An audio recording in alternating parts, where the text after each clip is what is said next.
Good evening, voters. How much freedom do you want? Asked Anupam Kher when quizzed about his views on Naseeruddin Shah's remark. But when Mr. Kher talks about freedom of speech, talks about freedom, I'm not too sure what he really means. Freedom to slam anybody on camera? Of course, you have that freedom, Mr. Kher. But when you get hounded for that, when you get shamed for that, when you get trolled for that, when you're called a Pakistani agent, when you're called a Gaddar, when your patriotism is questioned because you shared a view, in fact, let all of that be. Let's just say all of that is also acceptable because your freedom still exists. So why should we mind it? But when your events start to get cancelled, when you get uninvited from public platforms, when you lose an ad contract, when you lose a stand-up gig, when your show contracts vanish, does this freedom to speak up that Anupam Kher says everybody has in this country really count, Mr. Kher? So here is my answer to Anupam Kher. You, sir, with a parliamentarian wife who belongs to the ruling majority party, may have the freedom to say what you want without thinking about the repercussions, though you choose to only exercise that freedom mostly for one issue. But that's your choice. But does everybody else have the same freedom in this country? Does the journalist who questioned the government at center and state in Manipur have that freedom? No, he doesn't. He's been sent to jail for 1 year without any legal case, without any trial under the National Security Act, all because the chief minister thought he humiliated the prime minister. Does the cop of Bulandshahr, who stood up to the bigoted protesters, have that freedom, Mr. Kher? No, he doesn't. He's dead. He has no freedom. His family is fighting for justice. The Uttar Pradesh chief minister is busy giving justice to Gau Rakshaks. So tonight, let's not talk about what's just in black or white. Freedom of expression, freedom to say something, freedom to do something while still loving your country. Freedom to question your government while still loving your country. How many of people out there can really talk about it? This is not just a black or white statement that Naseeruddin Shah made. Yes, he has the freedom of speech as much as Anupam Kher. But are the repercussions for speaking up the same for both of them? That's the debate on the other side. Straight to the debate then, and we're going to start off by asking everybody to give their opening comments on which side of this debate do they stand, what's their own view. Let's say good evening to Dr. Geeta Bhatt, an RSS supporter, Vanna Kohli, a filmmaker, Geeta Luthra, senior advocate to the Supreme Court, Amit Tandon, a comic who's joining us this evening. But first, I'm going to go across to Saira Shah Halim and ask her this question. Saira, do you think that what Anupam Kher says is really justified, that at a time where events have been cancelled, book launches have been forced to move to a secret location, people are protesting, does this freedom that Anupam Kher seems to talk about still exist?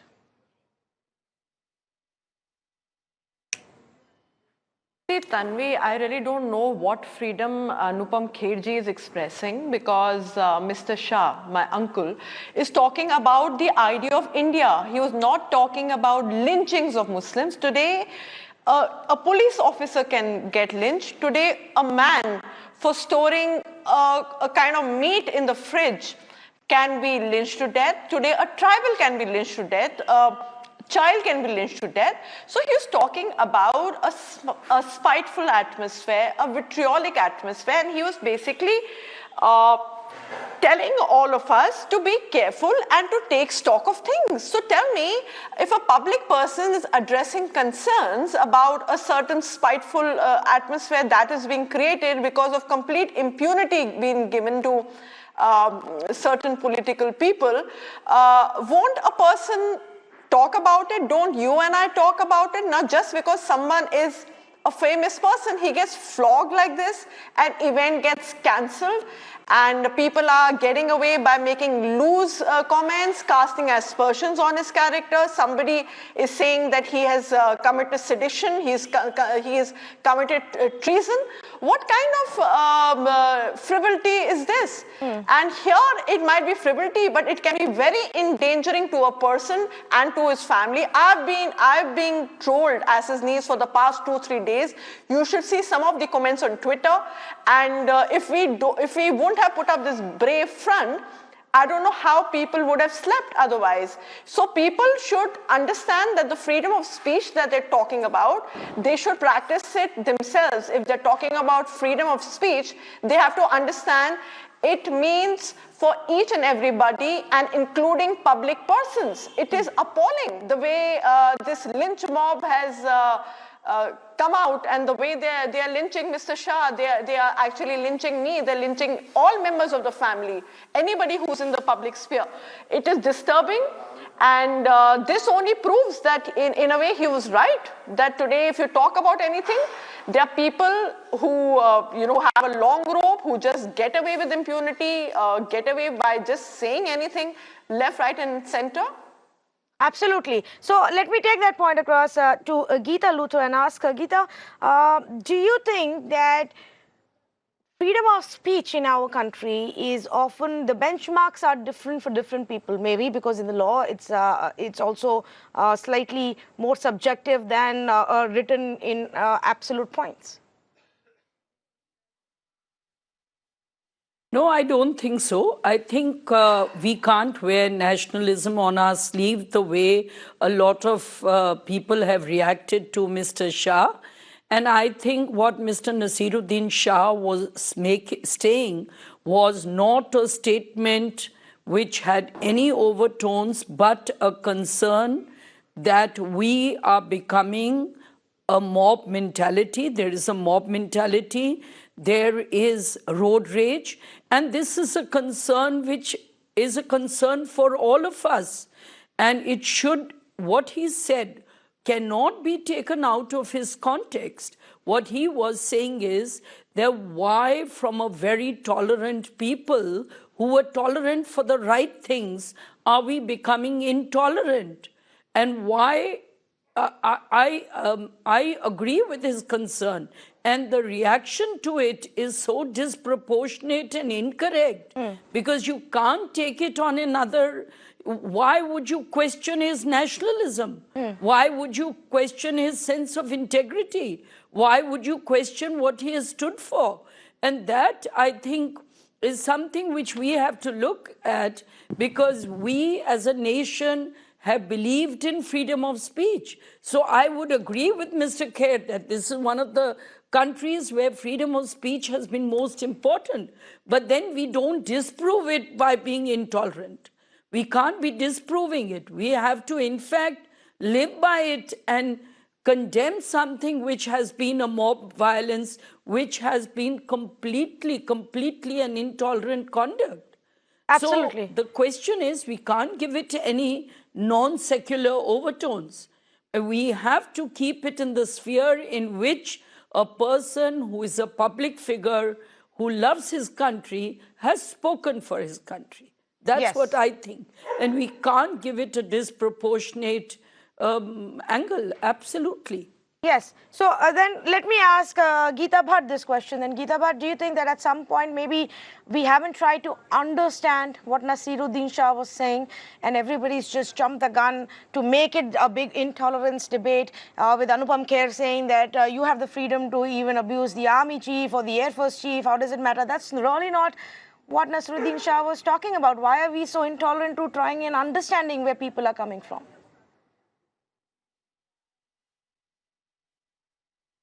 Well, Tanvi, yes, you're right. We needn't be intolerant to an individual's view. And Mr. Naseeruddin Shah, as a citizen of this country, has a full right. He has put some questions, and like Geeta Luthra ji just mentioned about, the mob, about that he was talking about basically the kind of a mob violence which has originated. And you see, mob violence, it is not something which has happened just yesterday in this country. Even just to remind, in 1922, when Chauri Chaura happened in this country during the freedom struggle, non-cooperation movement, you remember that what had happened, you know, the whole police station with lot of policemen who were also Indian, they were, you know, they were put on fire. That was also lynching, and even Mahatma Gandhi could not stop it. Are you expecting Naseeruddin Shah and you and me to sit and discuss what happened at Chauri Chaura? Please be little. Can you be little patient, Tanvi, with me the way you have been patient with the other two speakers? You can give me at least my 40 seconds to speak, and then you can counter me. I know you want to counter me. Please go ahead, but at least let me make my point, just like the way you have given time to the first two speakers to speak. So I just want to put a point that in 2011, Quran was burnt in Muradabad, and that time also the additional DIG was nearly lynched. For 1 month he stayed in ICU. He, you know, the way his bones were broken. So this kind of things have been happening. I do not know when, at that time when this incident happened, then also Mr. Naseeruddin Shah had this kind of an insecurity. But nevertheless, you see, he is a free person. He was the one who signed the mercy petition of Yaqub Memon, a person who was a conspirator in the 1993 bomb blast in the country, who was a traitor. As an individual, there were many others who signed it. He also decided to sign it. He has an individual right, but we as citizens of this country also have a right to put certain questions. And we as citizens of this country have the right to call him Gaddar.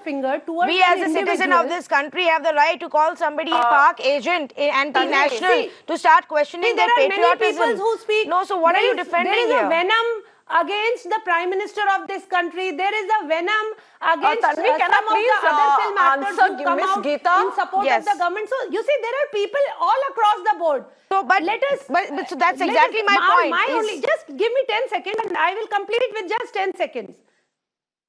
Yes. I got your point. Just give me 10 seconds. My question is that if Mr. Naseeruddin Shah can question the government, he can question individuals, and also he can question the Prime Minister, the President, whomsoever he wants, he can question. As a citizen, he has a full right. But I think he has tried to put a question mark on the secular fabric of this country by the kind of remarks which we have made, considering that this country in a country where there have been 99 incidents with 314 victims and 39 deaths in just the last 6 years, and cow-related incidents, of which a majority of them have been Muslim victims. You're telling me that we can't raise questions, and if we do that, it's attacking the secular fabric of our country?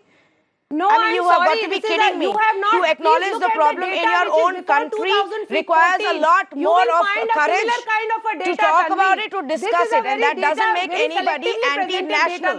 It doesn't make anybody attacking the secular fabric of the country. Looking away from that perhaps does. But this is not my place to respond to that. Saira Shah wanted to come in, and then I will go across to our other panelists. Yes, Saira. Yeah. Tanvi, here you were talking about various things. Now tell me, where has he named any political person, political party? He simply said that, we are growing as a country or as citizens, we are growing intolerant, and a policeman has got killed.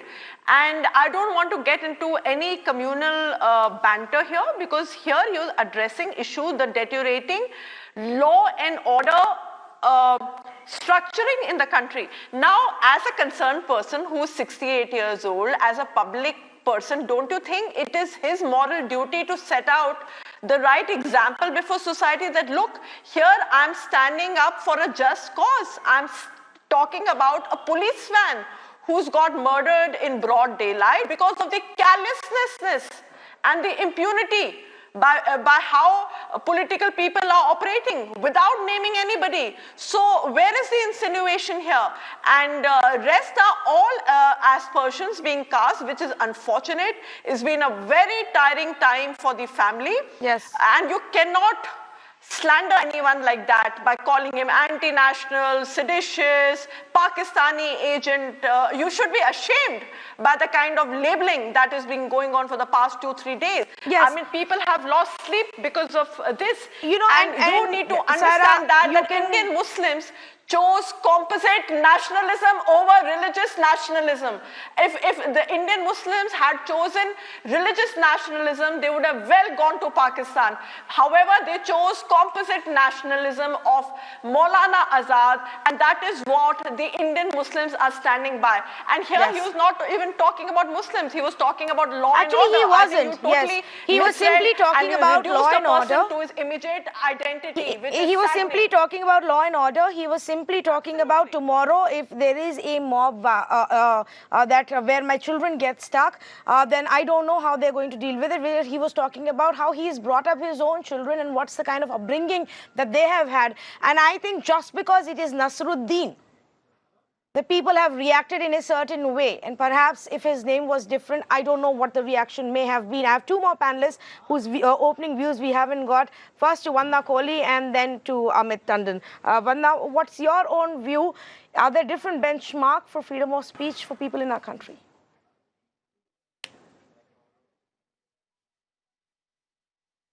Sorry, Tanvi, could you repeat your question, please? Are there different benchmarks for freedom of speech for different people in our country? No, I don't think yet that has happened, and I think it's everybody's responsibility to make sure that that does not happen. And I've been hearing my other panelists on your program, and I can say that I completely agree with Geeta Luthra. I think what she says, she put it in perspective, that whatever Naseeruddin Shah said, and Anupam Kher said, they're both senior people, whatever Naseeruddin Shah, he put forward a concern, which could be many people's concern. I don't think we should be questioning his nationalism. I don't think we should be questioning his integrity or his talent. I also feel that that social media, we still haven't learned how to deal with social media. We don't know how to filter social media. There are no checks and balances on the internet. The most aggressive, the basest voices, which are the loudest, get the most attention, and therefore a lot of issues get distorted. And therefore, I also feel that the media has a very large role to play. For instance, I couldn't see your screen. I don't know who said ye gaddar hai aur unko nikal dena chahiye. I don't know why you have to take a point of view which is so fundamental and play it, because I don't think that it would represent a lot of people who only want to live their lives in peace, who only want to work in peace. So I don't think that's representative. I also want to comment on someone who said, unhone vichar प्रकट किया है, प्रक्रिया बताया है, उस पे विचार करना चाहिए. I think that is really the crux of the issue. Anyone should be able to speak their concern, and it is everybody's responsibility, therefore, to reflect on it and do whatever they can in their capacity. No, I completely agree with you, Vanna, that some voices just, they don't, should not be put on a platform because they don't represent what most people think. But I did want to point out that comment, because guess what? In Naseeruddin's case, he did have to move his book launch to a different location. He could not attend that Ajmer Lit Fest inauguration. There were protests there. He was forced to skip that event. Guess what? In Amir Khan's case, this noise was so loud that there was a contract that never got renewed after that. There was an ad deal that never got renewed. People dropped him as brand ambassadors. So the point is that when it starts affecting your life, when it starts affecting your work, I can give you countless examples, and maybe Amit wants to highlight some where stand-up comics don't get gigs because they are so what they say makes certain people uncomfortable, and they don't get those gigs. And so it's not just about one guy, two guys, some motor mouth in some political party who doesn't matter, because it's begun to matter. And it happens quite often. It happened in 2012 when Muslim fundamentalists protested and Salman Rushdie's appearance at the Lit Fest was cancelled. And it shouldn't go either which ways. We shouldn't be giving in. But we are giving in, which is why it becomes a problem, which is why I wanted to play out that comment. Amit, would you agree? Often, even in your field, people do have to bear the brunt of maybe making some uncomfortable jokes. So what happens in comedy, I'll start with what happens with comedy. Yes, a lot of people have been bullied. In some cases, shows have also been cancelled. But fortunately, nothing physically damaging has happened to any of the comedians. So I take heart in that, you know, it's generally the bullying has been limited to internet so far. and few shows getting cancelled. So it's not as bad as sometimes we talk about it. I was reading that actually Imran Khan came in and said that we are treating minorities better, and then Naseeruddin Shah told him to shut up and mind his own business because India is doing a much better job than what Pakistan is doing. So if Naseeruddin Shah has said that, I think we should take back his certificate of anti-national and re-invite him to India. I think that's the least that we can do right now. And second, what Naseeruddin Shah said, it was facts. Yes, the number of mob violence incidents, has it increased? Yes, it has increased. Is it a concern? Yes, it is a concern. If he's concerned as a father about his kids, what he said, I would not completely agree with it, but every parent exaggerates when they talk about concerns of their kids. And it's his view, let him say that. And when we, I didn't agree with the point that it is that bad in India right now. But what we did was, by making all those protests and statements and everything, we actually proved him right. Yeah. That it's becoming a concern. When we ensure that his event gets cancelled, people are making threats. You're actually proving his point there. Yes, or when somebody is comparing his freedom to speak up, or when somebody is comparing his freedom to speak up and share his views about how he raised his children to people pelting stones at the army soldiers in Kashmir. That's a ridiculous comparison to make, and I don't know what you're trying to call or label Naseeruddin Shah as for even making that comment or speaking of that comment. Amit, I'm sorry I interrupted you, but I actually, just because you raised that issue, I want to play out that complete comment that Naseeruddin Shah made about how the kind of upbringing that he had, religious or not, and the upbringing he's given to his children, because I think a lot of people did not understand, maybe because they just heard an excerpt of it. Speaking as a father, he's speaking about what he has taught his children and what that could mean. And I don't know why anybody should have a problem with what he said there. Geeta, but what's offensive in that aspect that he's just spoken such beautiful thoughts about just teaching children about good and evil?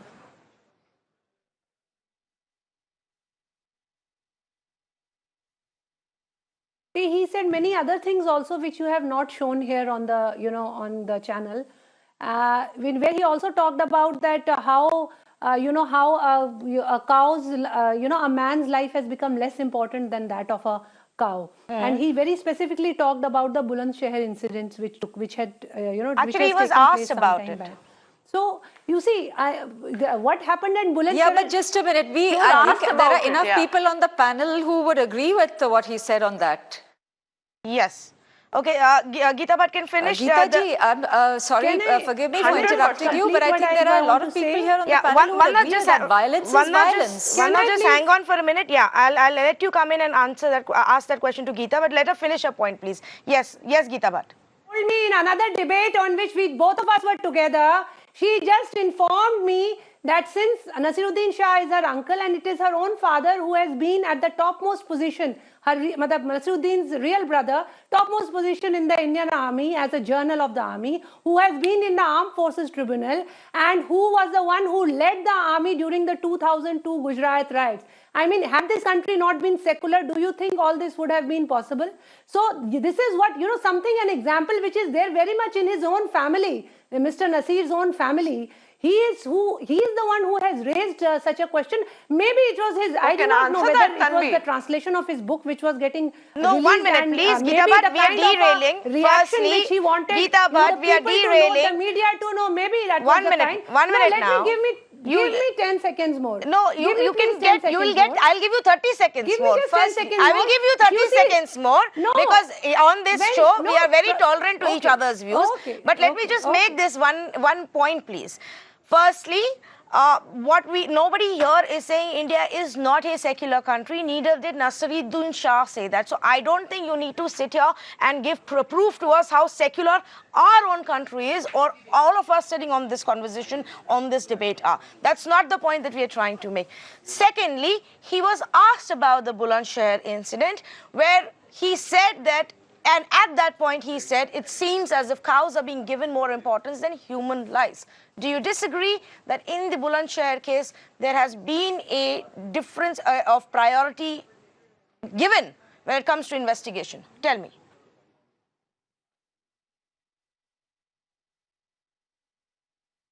You see, it is still under investigation. We do not know what. It is a very unfortunate. No one is saying that human life is very important. Human life was also very important when Prashant Pujari, a cow protector, was brutally killed in Karnataka, and nobody has been arrested, and his case has not been solved till date. Human life was also important when in Araria, just 2 months back in Uttar Pradesh, 2 priests were hacked to death in the temple. Now it is, oh God, so much of intolerance. So much of intolerance. Two of the priests were hacked inside the temple, tied to the charpas just because they objected to the illegal killing of the... Excuse me. Tanvi, I'd like to answer. 1 minute, ladies, 1 minute, yes. If I can come in? So, no, let her just finish her point. May I answer this? You see, yes. you know, human life is very important. Okay. But the whole point is that if such kind of a happening has taken place, yes, then it is important for people who are in public life to make, you know, to be a little sensitive while they are trying but to that's make obviously comments about not it. applicable You see, to nobody chief questions- ministers he as an of this individual has country, the right. because He has chief raised minister his- of he Uttar has Pradesh raised can his- go ahead he and has speak raised more his about cow objections. We are raising our slaughter and cow objections. rakshaks than speak more about the cop who has been killed in that violence. So chief ministers don't have to show any kind of balance in public, but that holds true for actors who have nothing to do with governance. Fair enough, Dr. Geeta. But now 3 people want to respond to you. I'm going to start with Vandana Kohli, and then I will go to the other 2 ladies. Vandana, to you first. Geeta ji, you know, you made an important point, and I was not aware of it, that Mr. Naseeruddin Shah's own brother was a general in the army and led the army in a very important operation. And that proves, for instance, that, you know, there is no discrimination in this country. That's wonderful. That is the fabric that we all want to respect. That is the fabric that we all respect. And that is the fabric that we've grown up with and we want to preserve. And that, therefore, that very fact should prove that Naseeruddin Shah was not, his statement should not be put out of context, because he has people from his own family who can be more nationalistic than that. That's the first point. The second thing actually is that I think whether he said Bulandshahr or whether he was talking about a particular incident, I think violence is violence. Anyone who breaks the law, anybody who breaks the law, anybody who incites violence, anyone has the right to comment on it and condemn it. And if we don't condemn these incidents of violence, the same thing will happen for all the incidents that you narrated or you brought up from the past, when you said that people did not condemn it as much as it should have been condemned. So to your own point, I feel that we should not be taking this out of context. Yes. And again, I come back to what Geeta Luthra said about Naseeruddin Shah and about this whole debate. Right. So Geeta Luthra, in fact, wanted to also respond on that point. Yes, ma'am. Yes, I wanted to tell the earlier speaker, Geeta, that 2 wrongs don't make a right. Just because nothing has been done about violence in one place doesn't mean that violence in another place should not be condemned. I'm very surprised that you're pointing out examples where there has been violence and nobody has done anything about it. But 2 wrongs don't make a right. As far as his children are concerned, I think his point was only this, that he's brought his children up in an irreligious manner. Now, that's his upbringing because of his views and his wife's. And I think it's just to be appreciated, because in a country like this, all that he's saying is, I brought my children up like this because I want them to have values of good and evil and not any religious values. Now, I think kudos to him. We should give respect to his view, and when you disagree with a person, agree to disagree. But the answer is not that we take, we start trolling that person. We disrespect his right. There is a freedom of speech. And if we are being so intolerant, it does not speak well of us. In the year So I 2013, think that's what we have to, I mean, these are the two aspects. Yes, Can I come in? Yes, I'm coming back to you only, but I'm just wanting to point out, and I'm quoting some data here from factchecker.in. In the year 2013, there were total 9 mob violence incidents, of which 1 was related to cow protection. In the year 2014, the number of incidents went to 18, of which still just 1 was about cow protection. In the year 2015, 12 incidences of violence happened because of cow protection or Gauraksha, whatever it is that you want to call it. In the year 2016, that number went up to 42, where then lynching started taking place. In the year 2017, that number went up to, in total, 74, of that cow protection, 28. The data is there for everybody to see how the number of instances have gone up. And if somebody puts it in words, I don't understand what this outrage is about. If the UP government actually was intent on providing justice to that cop who died in that mob violence, they would have caught the killers. They would have caught the rioters who were caught on camera, linked to the BJP, linked to the Bajrang Dal. But that's not happened. Instead, the UP police first went to interrogate a 10-year-old and 11-year-old and booked them in a cow slaughter case. Just putting out some facts there. Geeta Bhatt, you wanted to respond.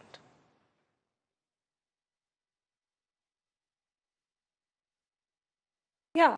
See, what Geeta Luthra ji has said, I agree to that. He has a right to make, I have right from the onset of this debate, I have said, whether it is Mr. Naseeruddin Shah or XYZ, everyone in this country, it's a free country, we all can have our viewpoint. He has expressed his, I am expressing mine. And I totally agree that 2 wrongs do not make 1 right. But that is what the concern is, that whenever we feel scared for our children, or we feel scared that things are not going right in the country, it should not be in a selective manner. That is the whole point that I am trying to drive home. So Naseeruddin Shah should on a daily basis say this. Can I come in now, Tanvi? I do not know whether Mr. Naseeruddin Shah felt scared. When Mr. Naseeruddin Shah felt scared or not, I am not sure of that. No. You are making the charge that Naseeruddin Shah has spoken out selectively. There is no interference takes place. Are you saying? Are you very confident, Geeta Bhatt? Are you very confident that Naseeruddin Shah has spoken up selectively and has not spoken up on many other issues? Like, I am not very confident that Anupam Kher only speaks up for Kashmiri Pundits and for the atrocities that they face and for nothing else. I'm not very sure. But you're making that charge of selectively raising issues. You are making the charge of selectively raising issues. Are you very sure that Naseeruddin Shah only speaks up selectively? You can update me if he had any outrage when in Kokrajhar in 2012 riots Saira took Shah place. Halim, please. You can update me on that. I will not. Saira Shah will. Whether he please do. Yes. Let us all get enlightened about what Naseeruddin has or has not said in his life, because apparently he's supposed to give justice and he's supposed to give a report to everybody. Were killed in Jharkhand. Dr. Geeta, I think it's my turn to talk. CRPF men were killed. Dr. Bhatt, I do not want to be seen Can as I talk, please? So can we please let somebody respond to you? We heard your point. Now you want evidence of whether or not Naseeruddin has been selective or not. Let Saira respond, and then we will go to Amit Tandon. Yes. Okay, firstly, Dr. Geeta, Mr. Shah is not a journalist where he's going to quote about every incident in the country. That way, even Mr. Anupam Kher is selective. I didn't hear him talking about justice for Asifa. I didn't hear him talking about 2002 Gujarat genocide and similar other incidents. That way, by that parameter, everybody is selective. Now, if someone is standing up for a just cause, doesn't mean that, that person gets trolled, gets lynched, gets mob lynch, and here no one in their right mind would agree that a policeman can get killed. So you're talking about a certain atmosphere. You're not talking about a political party. You have not named minority, Muslim. This word has not been used. So if a person who's an agnostic and a liberal and a progressive who's only given values of being a good human being to his children can get mob lynched like that. I really don't know how it would be if someone who's a practicing Muslim or somebody, some other faith, what kind of a reaction he or she would have faced. So I think we all must stand up to this bullying, this kind of online lynching that is going on in the name of democracy. This is not democracy. If we say that we are a democratic country, we need to put it into practice and not moralize and not demonize somebody just because they are expressing a point of view, and which should be a right concern. Yes. Okay, so that's the response that Sarah had to give. Amit Tandon wanted to make a point in between. Go ahead, please. Yeah, I just wanted to point out one more thing. Let's not forget that the cancellation of event happened in a state that is being ruled by Congress right now. Yes.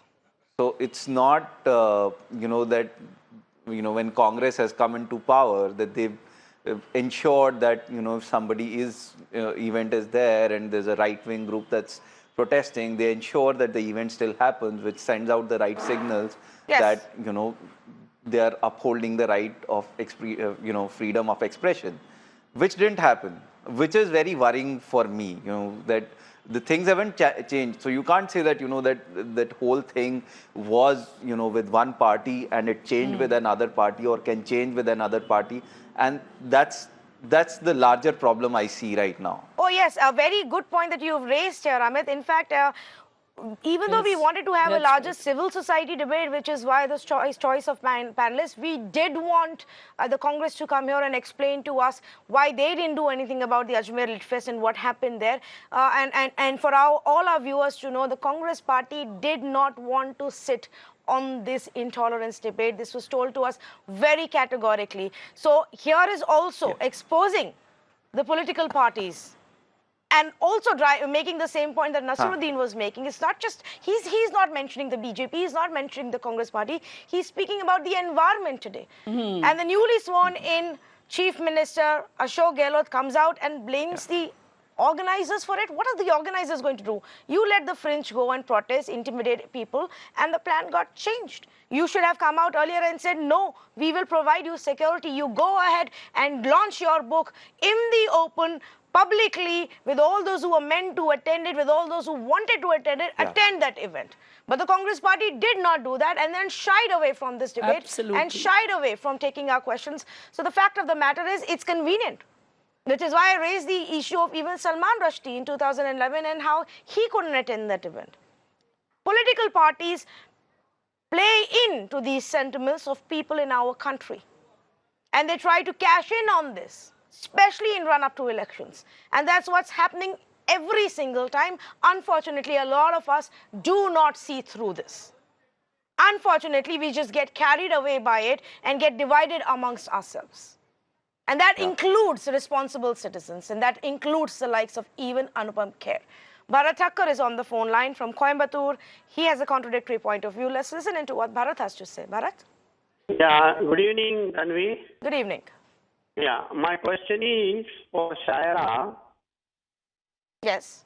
Yeah, a short while ago she started that Naseeruddin Shah, he was worrying about the lynching of the police inspector in UP. Fine. But only few months back, one of the police inspector was lynched by Muslim mob outside the mosque in Kashmir. Where was Mr. Naseeruddin Shah? He didn't say even one single word. So why he is so selective? See, in 2015, Mr. Amir Khan got into this trouble. Here, Mr. Naseeruddin Shah, last week, he has commented on. Point taken, Bharat. So this is what you wanted to know. I think Saira has actually already addressed that by saying he's not a journalist.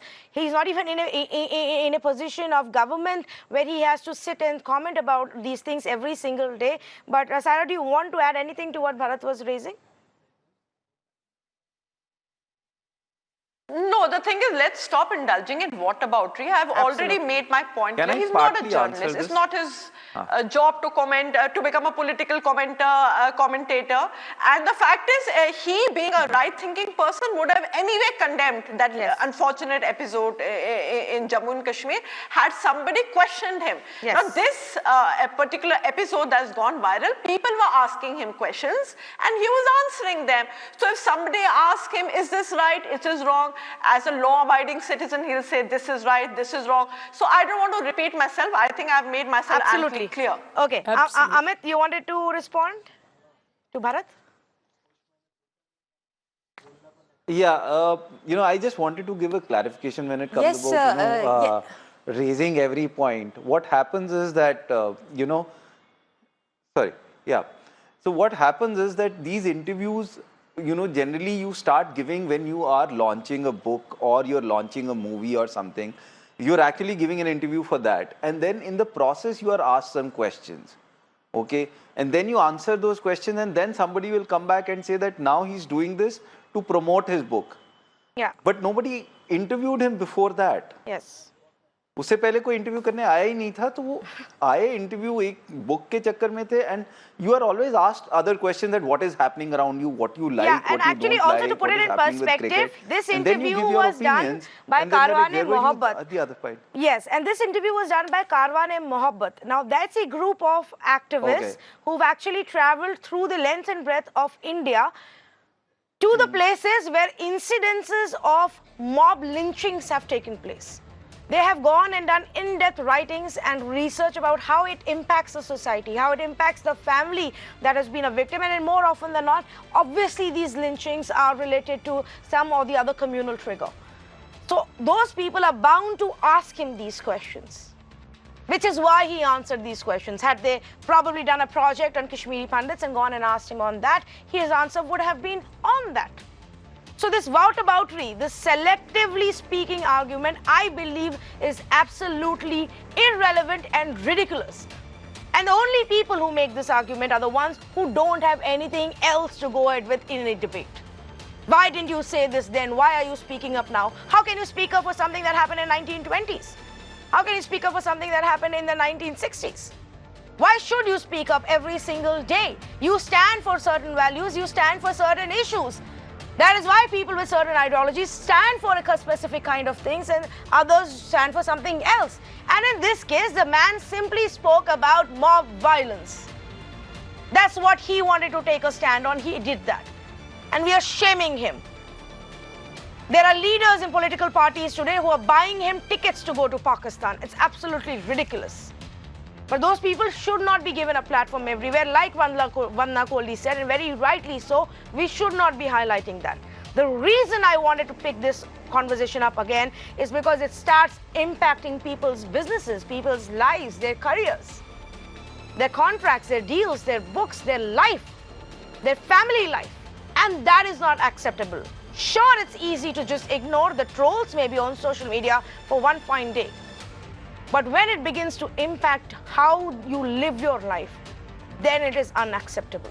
And that's the point I wanted to raise tonight. So maybe Mr. Anupam Kher should also go back and think if the freedom of expression and speech that he has is the same for a cop targeting a communal mob, is the same for a journalist in Manipur, is the same for a columnist who spoke something about the Odisha culture and was in jail for over a month. Is the freedom of speech, is this freedom that Anupam Kher is speaking about, is the benchmark same for everybody in our country? Thank you for joining us on this debate.